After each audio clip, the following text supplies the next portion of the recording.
how to recover Google Authenticator codes.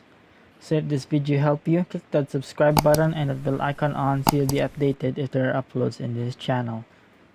So if you have authenticator codes before, just like in Binance, or these ones right here that you have lost, I have a couple of solutions for you guys. So this will be a very quick tutorial since the solutions are very easy and very straightforward and you can understand right away.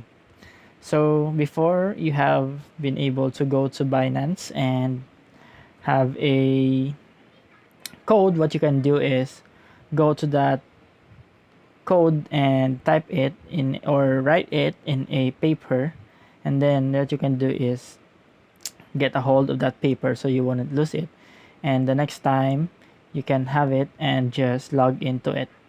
So the next thing is to have your old phone, or your phone that has been broken but not fully broken.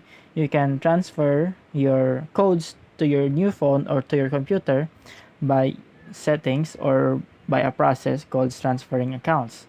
So I hope this video helps and thank you for watching.